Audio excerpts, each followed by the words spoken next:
I've got good news for you. You've now made it to the last stop. This is the last of the formal stops for today's visit. And I'm Trevor Gilliland. I'm head of AFBI Hillsborough, where most of the dairy scientists who've been speaking to you today conduct their research work. And what I'm here to do is really just to give you an overview of the day and just point a couple of things to you of importance. First thing I really say is, have you enjoyed today? That's good. It's been useful. Yeah, and you found things that you can take back onto farm. Well, that's for us, that's success. That's why we're here. And I hope that has come through to you, that the research work that we're doing is very much focused on trying to address the problems that you face from day to day. That's the importance of what we're doing in AFBI. And this poster here really is just pointing at some of the big ones that I want to comment about.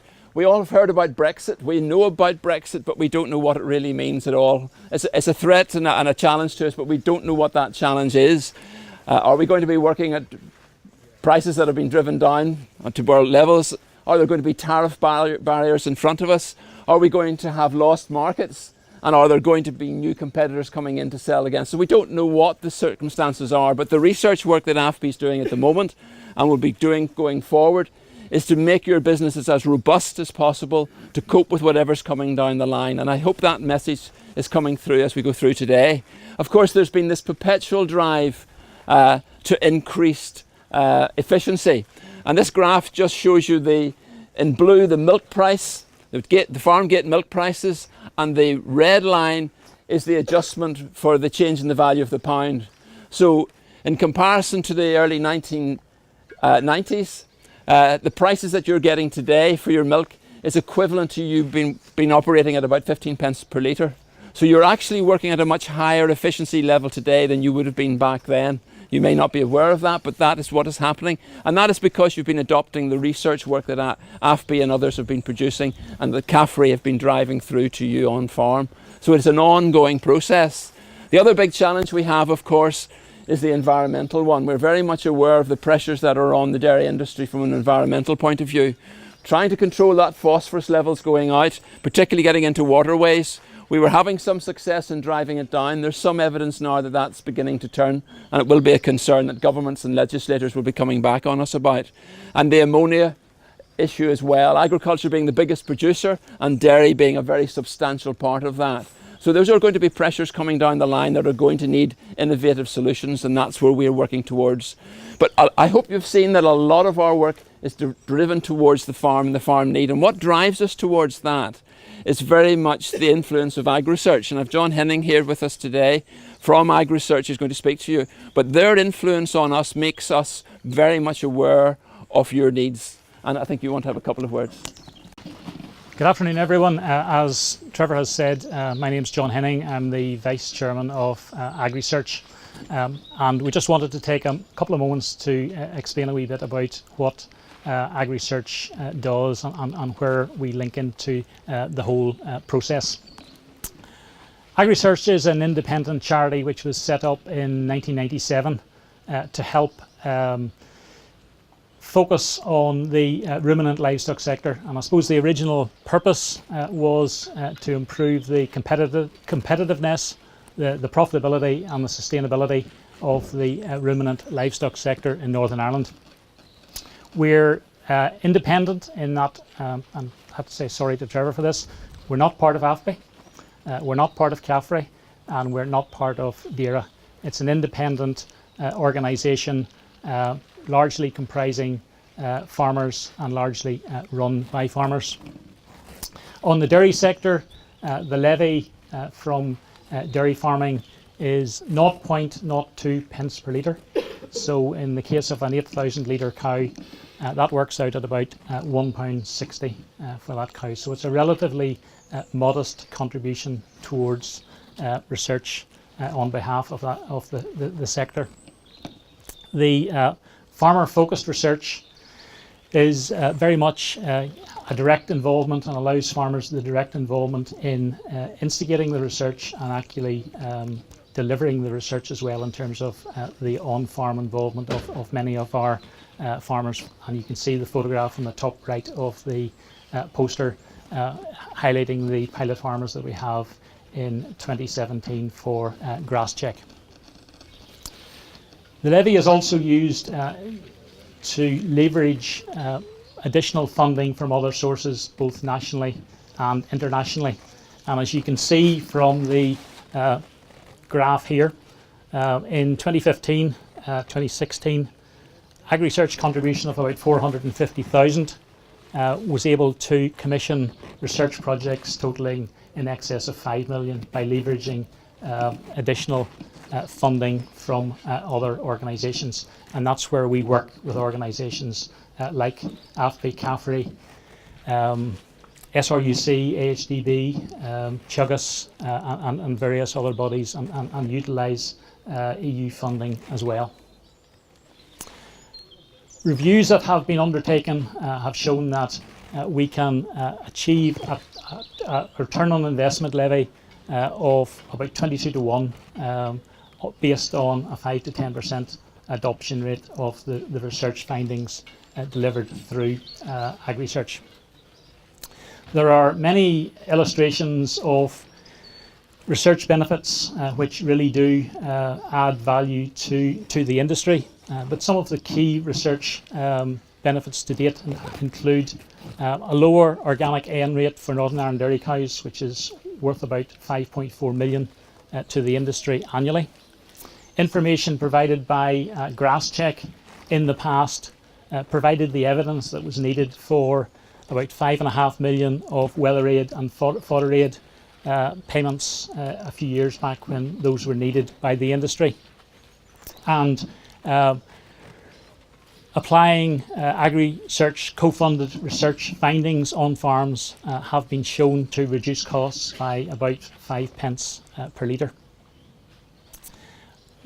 One thing that I should have maybe perhaps mentioned under farmer focused research, the direct involvement of farmers, the ideas for research and opinions on research to be undertaken by various groups is very much assessed by our farm advisory committees, the Dairy Advisory Committee chaired by Drew McConnell, who's here somewhere, I think in this group, and then also that's also looked at by the Board of Trustees to give an overall balance for the industry.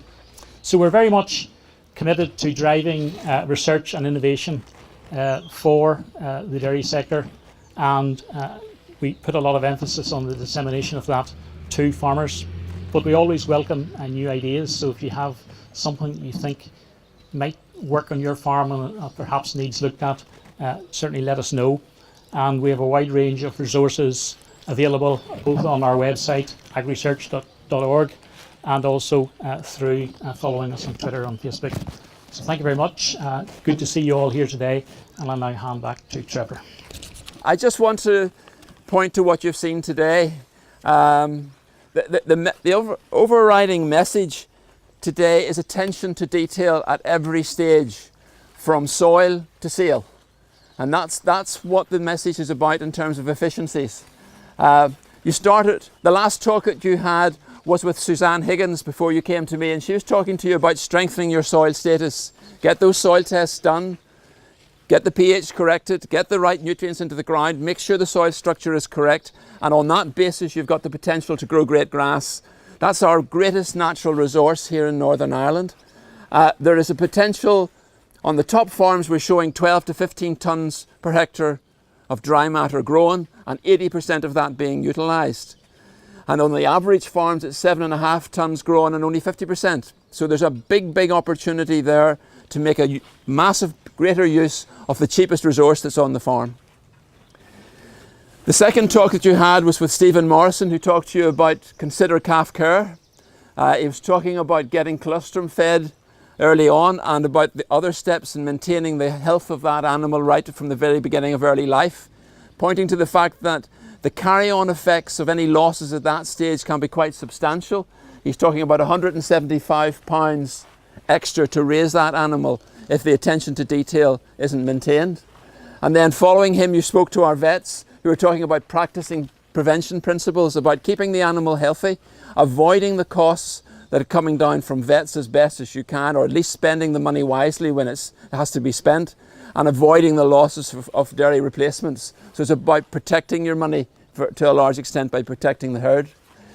The talk that you had in the middle of the field with Conrad Ferris was talking about conditioning cows correctly, by not letting them get too thin before you dry them off, because you can't recover that. And again, that's losing money to a considerable extent. And then the most important message probably coming from him was about control concentrate costs. About the biggest cost on the farm, or one of the biggest avoidable costs in the farm, is your concentrate costs, and about using that wisely and strategically and frugally to make maximum use of the herd potential, but not to overspend and to cut into your profitability. And from that, this year we're really pointing to something else, and that is about silage. And we're talking about sample silage silos. And I have a package here. There's a guy called John Archer and another girl called Louise in the stands, and they've got silage sample bags there for you that you can pick up. You can get your silage sampled by them. They'll send you back the results. And that is very important this year that you do that. The evidence that we have so far is that the quality of silage on some farms is way above what you've been used to in the past. It's well above the 20-year average. There are great opportunities to avoid costs by getting the correct balance of concentrates against that better silage. But there's a lot of variation across farms. You can't go without that, without getting that soil sample. So go and talk to them about getting soil samples, because there's a wonderful opportunity to make superior savings against the high quality silage that you have. So go forward and look and try and get that chance. So I hope that's the message has come through. You don't need to remember it all. That's the good news. The booklets that you have in your hands, they're there for you as a reference. All of the information we've talked to you today is there. And the last things really I want to say are that going forward, you're beginning to see new technologies coming on farm. We're in the digital age. Robotics is a word that we now use in farming we've never used before, and it's exactly the same on the science side. We're getting a lot of new capabilities, new machines, new technologies that we're applying to our research. And what that means to us is that instead of in the past we either had to look at an individual animal and take it out of the herd and change its behavior, and then that compromised the sort of results you were getting, or you had to work with a herd and get the average of a herd. Nowadays we can follow individual animals within herds, and all of the animals within herd if need be. We're getting to have a much bigger precision in what we're doing. We're creating what we call big data, masses of information coming down. We're linking that into genomics, and we expect that when we come back to talk to you again, in hopefully the very near future, with some of the challenges that I talked to you at the beginning, we will have more solutions and better solutions again for you to adopt on farm. So I hope it's been useful for you today. I hope you feel you've spent your time wisely and you've got something. If you have, please do one last thing for me, and that is that there are feedback forms. If you could tick a few boxes on a feedback form for me to let us know and let us to be able to show that this was a useful event. It helps us to convince our mandarins that the work we're doing is of use to you, and we will try to keep supporting you in the future. Thank you very much for coming today. I really appreciate it.